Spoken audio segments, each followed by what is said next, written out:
حضرت حسن بصری رضی اللہ تعالیٰ عنہ فرماتے ہیں اپنی توبہ کا واقعہ، فرماتے ہیں کہ میں امیر کبیر شخص تھا اور بصرہ کے بازاروں کے اندر دکھی پریشان لوگوں کی مدد کے لیے بھی نکلتا تھا۔ ایک دن میں بازار میں جا رہا تھا کہ ایک خاتون مجھ کو نظر آئی، اتنی خوبصورت جیسے چاند کا ٹکڑا ہو۔ میں نے مسلسل اس کی طرف دیکھنا شروع کر دیا۔ اس نے کہا اما تستحی،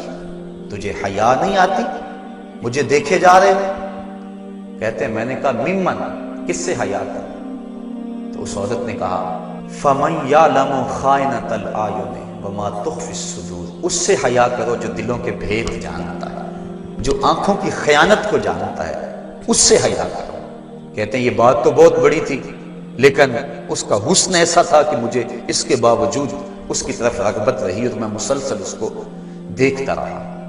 اس نے پھر مجھے کہا کہ کیا معاملہ ہے کہ تم میری طرف دیکھنا چھوڑتے نہیں ہو، کون سی چیز پسند آئی؟ تو کہتے ہیں میں نے اس کو کہا کہ تیری جھیل سی آنکھوں میں ڈوبنا چاہتا ہوں اور یہ میرے لیے ایک باعث کشش ہے۔ اس نے کہا تم رکو، شاید تمہارا مطلوب پورا ہو جائے۔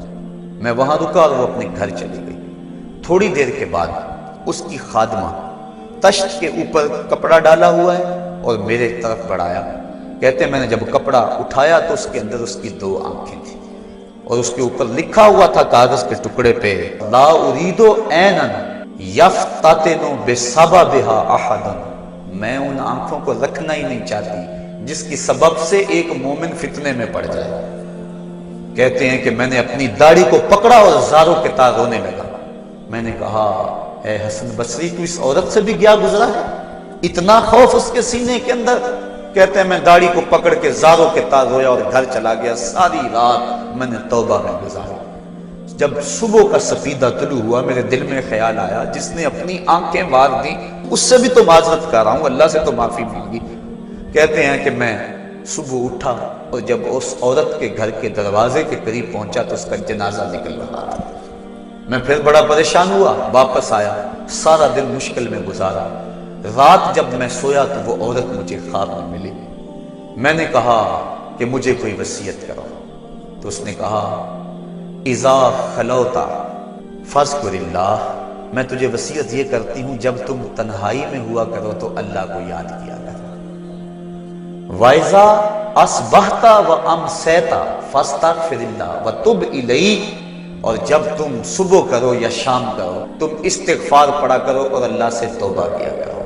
حضرت حسن بصری فرماتے ہیں کہ اس عورت کا یہ عمل مجھے توبہ کے راستے پہ ڈال لیا، پھر وہ حسن بصری زمانے کے امام اور مقتدا بنے۔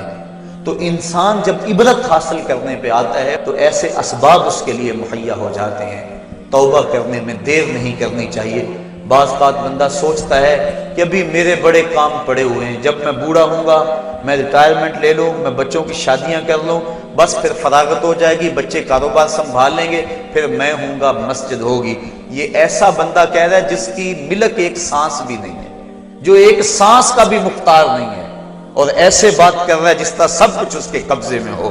تو توبہ کے اندر تاخیر نہیں کرنی چاہیے۔ بنی اسرائیل کے اس شخص کا واقعہ آپ کو پہلے بھی شاید میں نے کسی مجلس کے اندر عرض کیا تھا کہ جس کو طول عمل نے برباد کر دیا، اس کی نیکیوں کی وجہ سے اس کو خبر پہنچی کہ اس کی عمر 1000 سال ہے، تو اس نے کہا جب میری عمر اتنی لمبی ہے تو پھر میں عبادت کی بھٹی کے اندر کیوں جلتا رہوں؟ میں 900 سال گناہ کر لیتا ہوں اور 100 سال قبل توبہ کر لوں گا اور گناہوں کی معافی چاہ لوں گا۔ 900 سال گناہ کرتا رہا، 100 سال جب باقی رہا خیال آیا، پھر سوچا ابھی بڑا وقت پڑا ہوا ہے، میں 90 سال مزید گناہ کر لیتا ہوں، 10 سال قبل میں جو ہے وہ توبہ کر لوں گا۔ 10 سال رہ گئے، پھر خیال آیا 9 سال گناہ کر لیتا ہوں، 1 سال قبل توبہ کر لوں گا۔ جب 1 سال رہ گیا پھر توبہ کی سوچ آئی تو کہنے لگا 12 ماہ ہوتے ہیں سال کے،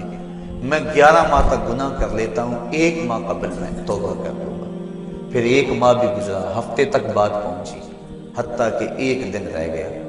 اور پھر وہ کہتا تھا بھی فلاں فلاں گناہ میرا رہتا ہے وہ میں کر لوں۔ ایسی لت پڑ گئی تھی گناہ کہ بنی اسرائیل کا وہ شخص کہ جو اس انتظار میں تھا کہ بس یہ گناہ کر لوں اور یہ گناہ کر لوں پھر توبہ کر لوں گا، اچانک موت آئی اور موت نے اس کو دبوچ لیا اور وہ توبہ کے بغیر مر گیا۔ تو طول عمل، لمبی امید کہ ابھی وقت میرا بڑا پڑا ہوا ہے، پہلے تو پتہ ہی نہیں ہے کہ وقت موجود بھی ہے یا کہ نہیں، اگلی سانس آئے گی یا کہ نہیں، دوسری بات جو کیفیت اب ہے پتہ نہیں آگے ہو یا نہ ہو۔ شیطان کو جتنی مہلت دو گے، جتنی بیماری گھر کر جائے گی، اس قدر ہی اس کا ختم ہونا مشکل ہے۔ اس لیے جب گناہ کرے تو فوراً توبہ کر لے، گناہ مٹ جاتا ہے۔ اور اگر انسان کہتا ہے کہ نہیں یہ کر لوں پھر توبہ کروں گا، تو توبہ کو مؤخر کرنا انسان کو گناہ پر دلیر بنا دیتا ہے۔ اور ایک حدیث میں آتا ہے جب انسان گناہ کرتا ہے تو اس کے دل پر ایک سیاہ نقطہ پڑتا ہے، اگر وہ توبہ کر لے تو وہ مٹ جاتا ہے، دل شفاف ہو جاتا ہے۔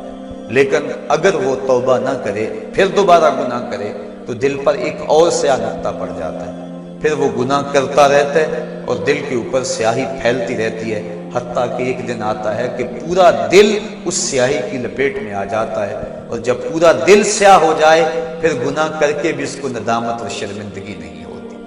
مومن تو جب گناہ کر بیٹھتا ہے تو محسوس کرتا ہے جس طرح پہاڑ کے نیچے آ گیا، ابھی گر جائے گا اور مجھے کچل دے گا۔ اور منافق یہ سمجھتا ہے گناہ کرنے کے بعد کہ بدن پہ مکھی بیٹھی تھی، ہلکے سے اشارے سے میں نے اس کو اڑا دیا، وہ مکھی کے بیٹھنے جیسی کیفیت کا احساس کرتا ہے منافق۔ تو جب دل سیاہ ہو جائے تو بندہ گناہ پہ گناہ کرتا ہے، زندگی گناہوں سے لتڑی ہوئی گزرتی ہے لیکن توفیق توبہ نہیں ملتی۔ صاحبو، زندگی بیت رہی ہے، ایک ایک لمحہ کٹ رہا ہے، ہم لمحہ لمحہ موت کے قریب ہو رہے ہیں، ہم سمجھتے ہیں ہم بڑے ہو رہے ہیں لیکن نہیں، ہم چھوٹے ہو رہے ہیں۔ جب گنتی الٹی شروع ہو جائے کام جلدی زیرو تک پہنچ جاتا ہے، سانسوں کی الٹی گنتی شروع ہے۔ حضرت عبداللہ ابن مسعود رضی اللہ تعالیٰ عنہ فرماتے ہیں کہ جس نے وضو کیا اور اچھا وضو کیا اور اس کے بعد 2 رکعت نوافل ادا کیے اور اس کے بعد دعا استغفر اللہ العظیم الذی لا الہ الا هو الحی القیوم واتوب الیہ، کہتے ہیں جس نے اس دعا کو پھر پڑھ لیا، اگر اس کے گناہ ہیں وہ سمندر کی جھاگ کے برابر بھی ہو، اللہ سارے معاف کر۔ مالک تو گناہوں کو معاف کرنے والا ہے، ہم ہی جہنم میں چھلانگیں لگا رہے ہیں لیکن وہ تو کہتا ہے آجو میری رحمت کے دروازے کھلے ہوئے ہیں، اسیاں سے کبھی ہم نے کنارہ نہ کیا، تو نے بھی مگر دل آزردہ ہمارا نہ کیا، ہم نے تو جہنم کی بہت تدبیر کی، تیری رحمت نے لے کر گوارا نہ کیا۔ اس کی رحمتیں بندے کو آوازیں دے رہی ہیں، یا ایھا الانسان ما غرک بربک الکریم، اے انسان تجھے کریم رب کے دروازے سے کس نے ہٹا دیا؟ الذی خلقک فسواک فعدلک فی ای صورت ما شاء رکبک، جس نے تجھے پیدا کیا، جس نے تجھے تخلیق کیا، تجھے حسن اور جوانی دی، تیرے اعضاء کو توازن اور اعتدال دیا۔ ذرا دیکھ تو صحیح، ماضی کو جھانک کر کے تو دیکھ، تیرے ہاتھ تھے پکڑنے کا سلیقہ نہیں تھا، تیری ٹانگیں تھی چلنے کا طریقہ نہیں تھا، تیری زبان تھی بولنے کا اسلوب تجھے نہیں آتا تھا، تو دودھ بھی مانگنا ہوتا تو روتا تھا، ہم نے تیری ماں کے سینے میں تیرے لیے پیار ڈال دیا۔ اگر ماں کے سینے میں پیار نہ ڈالتے بتا تو بچہ تھا، تیری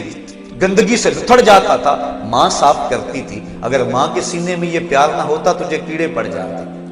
آج تیری چھاتی میں زور ہے، آج ہاتھیوں کو تو بٹھا لیتا ہے، آج شیروں کو تو نچا لیتا ہے، زمانہ تیرا باج گزار ہے، آج تو منسٹر ہے، آج تو مولوی ہے، آج تو مفتی ہے، آج تیرے نام کی دہائی ہے، آج تو عہدہ قضا پہ فائز المرام ہے، آج تو عہدہ صدارت پہ فائز المرام ہے، آج تو ناظم ہے، آج دولت کی ریل پیل تیرے گھر میں ہے، آج تیری فوجیں تیرے پشت پہ ہیں، آج کوئی تجھے پوچھنے والا نہیں، لیکن ذرا پلٹ کے دیکھ کہ ماضی میں تو تھا کیا۔ اچھا پیچھے نہیں پلٹ کے دیکھنا تو ذرا آگے پلٹ کے دیکھ لے، پھر دوبارہ ہو وہی حالت، ڈنڈے کو پکڑ پکڑ کے چلے گا، پھر ڈنڈا بھی جواب دے گا، چارپائی سے لگ گیا، فالج ہو گیا،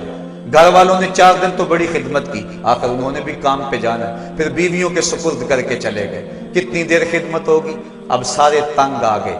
آہستہ آہستہ منہ سے یہ دعائیں نکلنے لگی، اللہ بابے کو پردہ دے دے تو ٹھیک ہے، بتا ہم تجھے پردہ نہ دیتے تو کیا کرتا، ہم نے زندگی دی یہ بھی ہمارا احسان، اب تو اس حالت میں ہے کہ تیرا دھڑ مارا گیا، چارپائی پہ لگ گیا، بولو براز اوپر، مصیبت بن گئی، گھر والے بھی تنگ، تجھے اندر سے نکال کر برآمدے میں رکھ دیا کہ بابا کھانستا ہے، بچے ڈسٹرب ہوتے ہیں، جراثیم پھیلتے ہیں، اب تجھے باہر رکھ دیا گیا، تو اپنے آپ سے تنگ آ گیا، ڈاکٹر کو کہتا ہے لگا زہر کا ٹیکہ، ڈاکٹر زہر کا ٹیکہ بھی لگائے، بتا تجھے موت نہ آئے تو کیا کرے، ہم نے تجھے زندگی دی، یہ بھی ہمارا احسان، فَأَمَاتَهُ، ہم نے تجھے موت عطا کی، یہ بھی ہمارا احسان، فَأَكْبَرَهُ، اور اگلی کہانی بھی سن، کتا بھی تو مرا تھا، گھسیٹ کے روڑی پہ نہیں ڈال دیا، بکری بھی تو مری تھی، گھسیٹ کے روڑی پہ نہیں ڈال دیا،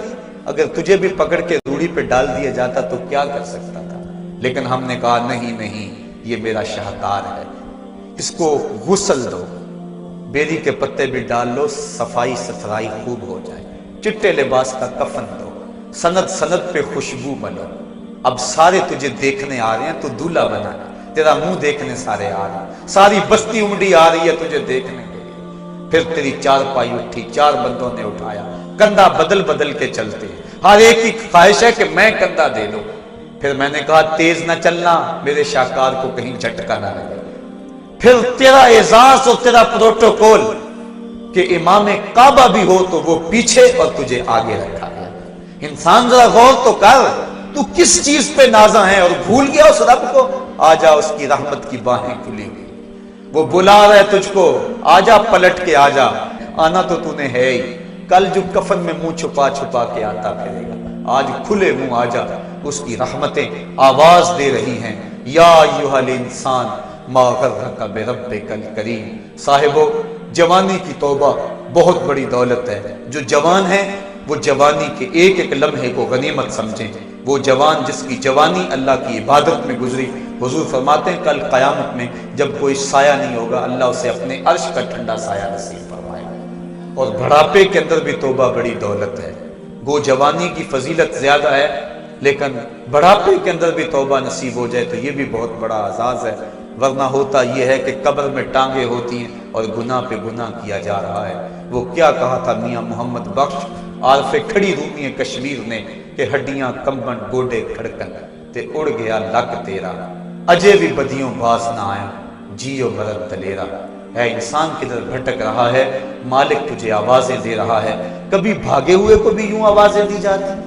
کبھی در چھوڑ کے بھاگنے والے کو بھی یوں بلایا جاتا ہے، لیکن کہتا ہے توبوا الی اللہ، آ جاؤ، میری رحمت کے دروازے کھلے ہوئے ہیں، ابھی مغرب سے سورج طلوع نہیں ہوا، میرے بندے جب تو توبہ کا ہاتھ پھیلائے گا میں تیرے گناہ جو ہیں وہ فرشتوں کے خیالوں سے بھی مٹا دوں گا، نامہ اعمال سے بھی مٹا دوں گا، جو زمین گواہ بنی ہے وہ بھی گواہی دینا بھول جائے گی، تیرے اعضاء بھی بھول جائیں گے، گناہ تجھے بھی یاد نہیں رہیں گے، اور ان چار گواہوں کو یاد نہیں رہیں گے۔ کل قیامت کے دن جب رب کے حضور ملے گا تو کوئی گواہ تیرے گناہوں کا موجود نہیں ہوگا۔ آ تو صحیح، جھولی پھیلا تو صحیح، ہم تو مائل بکرم ہیں، کوئی سائل ہی نہیں،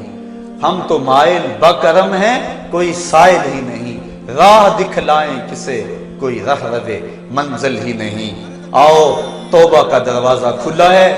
اس کی رحمتوں کا دروازہ واہ ہے، اس کی کرم نوازیاں تمہیں آواز دے رہی ہیں، جھجک آتی ہے اس کے در پہ آتے ہوئے، چلو میرے نبی کا وسیلہ لے کر آ جاؤ۔ وَلَوْ أَنَّهُمْ إِذْ ظَلَمُوا أَنفُسَهُمْ جَاءُوكَ،